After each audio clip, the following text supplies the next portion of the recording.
Hello friends, welcome to Lithika சமையல். இன்றைக்கி நம்ம சேனலில் ஒரு ஹெல்த்தியான ரெசிபி தாங்க பார்க்க போகிறோம். சிறுதானிய வகையில் கம்பை வச்சு இன்றைக்கி ஒரு ஹெல்த்தியான அடை தோசை தாங்க நம்ம இன்றைக்கி பார்க்க போகிறோம். அதுக்கு 1 கப் அளவு கம்பு எடுத்துருக்கங்க. இதோட அளவுன்னு பார்த்தீங்கன்னா 200 கிராம். வெயிட் லாஸ் எடுக்கிறவங்க கண்டிப்பாக உணவில் அதிகமாக கம்பை எடுத்துக்கணுங்க. இப்போ நம்ம 1 கப் அளவு கம்பு எடுத்துருக்கோங்க. அது ஒரு பவுலில் சேர்த்து தண்ணியை ஊற்றி ஒரு 3 மணி நேரம் நல்லா ஊற விட்டுடலாங்க. 3 மணி நேரம் இல்லைன்னா ஓவர் நைட் கூட நம்ம ஊற வைக்கலாம்.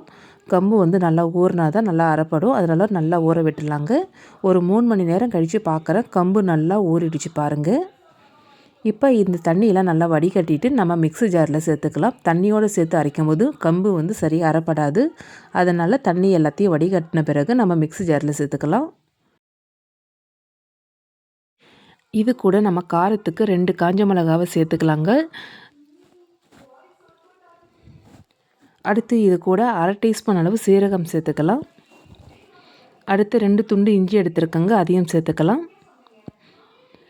இப்போ மிக்ஸி ஜாரை மூடி தண்ணி சேர்க்காமல் நல்லா கொரன்னு அரைச்சிட்டு வந்துடலாம். பாருங்கள், இந்த அளவுக்கு நல்லா கொரன்னு அரைச்சிட்டு வந்திருக்கணும். இப்போ இது கூட 1 கிளாஸ் அளவு தண்ணி சேர்த்து நல்லா நைஸாக அரைச்சிட்டு வந்துடலாங்க. பாருங்கள், இந்த அளவுக்கு நல்லா நைஸாக அரைச்சிட்டு வந்திருக்கணும். இப்போ அரைச்ச மாவை வந்து ஒரு பவுலுக்கு மாற்றிக்கலாம். கம்பு அரைக்கும் போது நம்ம 1 கிளாஸ் அளவு தண்ணி சேர்த்து தான் நம்ம அரைச்சிருந்தோம். பாருங்கள், இந்த அளவுக்கு நம்ம அரைச்சி எடுத்துருக்கணும். இப்போ மிக்ஸி ஜாரில் கொஞ்சமாக தண்ணி ஊற்றி அரைச்சி அந்த தண்ணியும் இதனோட சேர்த்துக்கலாங்க. இப்போ நான் கலந்து காமிக்கிறேன் பாருங்கள். இந்த அளவுக்கு நம்ம மாவு அரைச்சி எடுத்துக்கணும். ரொம்ப தண்ணியாக அரைச்சி எடுத்துக்கக்கூடாதுங்க. இப்போ இந்த மாவுக்கு ஒரு தாளிப்பு கொடுத்துக்கலாம். கடாயில் கொஞ்சமாக எண்ணெய் ஊற்றிக்கலாங்க. எண்ணெய் நல்லா காஞ்ச உடனே 1 டீஸ்பூன் அளவு கடலப்பருப்பு சேர்த்துக்கலாம். கடலப்பருப்பு லேசாக கலர் மாறின உடனே கொஞ்சமாக கடுகு உளுத்தம் பருப்பு சேர்த்துக்கலாங்க. கடுகு உளுத்தம் பருப்பு நல்லா பொரியணும். நல்லா பொரிஞ்சிடுச்சுங்க. இப்போ ஒரு பெரிய வெங்காயத்தை பொடியாக கட் பண்ணி வச்சுருக்கேன். அந்த வெங்காயத்தை சேர்த்து நல்லா கண்ணாடி பதம் வர அளவுக்கு நல்லா வதக்கி விட்டுக்கலாங்க. அடுத்தது பொடியாக நறுக்குன கருவேப்பிலையை சேர்த்துக்கலாம்.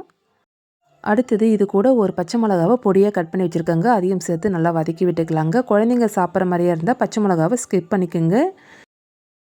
வெங்காயம் நல்லா கண்ணாடி பதம் வர அளவுக்கு நல்லா வதங்கிடுச்சுங்க. இப்போ துருவின கேரட்டை கொஞ்சமாக சேர்த்து நல்லா வதக்கி விட்டுக்கலாம்.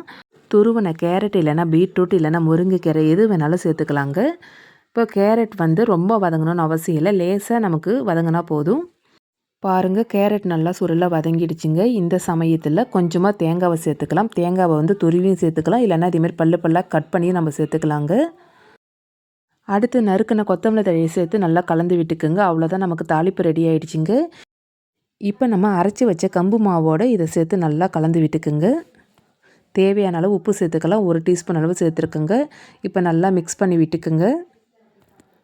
மாவு பார்த்திங்கன்னா ரொம்ப கெட்டியாகவும் இருக்கக்கூடாது, ரொம்ப தண்ணியாகவும் இருக்கக்கூடாதுங்க. இந்த அளவுக்கு நல்லா கரைச்சி எடுத்துக்கணுங்க. அடுத்தது நம்ம தோசைக்கல்லை சூடு பண்ணிக்கலாம். சிறுதானியத்தில் அதிக சத்து நிறைந்தது இந்த கம்பு தாங்க. இதில் நார்ச்சத்து, இரும்பு சத்து, கால்சியம் சத்துலாம் அதிகமாக நிறைஞ்சிருக்கு. உடல் சூட்டையை வந்து தணிக்கும். சுகர் பேஷண்ட் உள்ளவங்க உணவில் அதிகம் எடுத்துக்கணுங்க கம்பை. இது வந்து சர்க்கரை அளவை கட்டுப்படுத்தும். இந்த கம்பு அடை தோசை ரெசிபி செய்கிறது ரொம்ப ஈஸிங்க.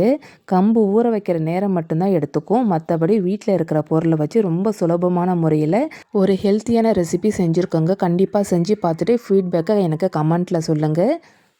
அதிக இரும்பு சத்து, புரதச்சத்து, நார்ச்சத்து நிறைந்த கம்பு அடை தோசை ரெசிபி நம்ம செஞ்சுருக்கோம். கண்டிப்பாக இந்த வீடியோ உங்களுக்கு பிடிச்சிருந்தால் லைக் பண்ணுங்கள், ஷேர் பண்ணுங்கள், கமெண்ட் பண்ணுங்கள். மறக்காமல் நம்ம சேனலை சப்ஸ்கிரைப் பண்ணிக்கோங்க. பக்கத்தில் இருக்கிற பெல் ஐக்கானையும் கிளிக் பண்ணுங்கள். அப்போ தான் அடுத்தடுத்து போடுற வீடியோ உங்களுக்கு நோட்டிஃபிகேஷனாக வரும். நன்றி, வணக்கம்.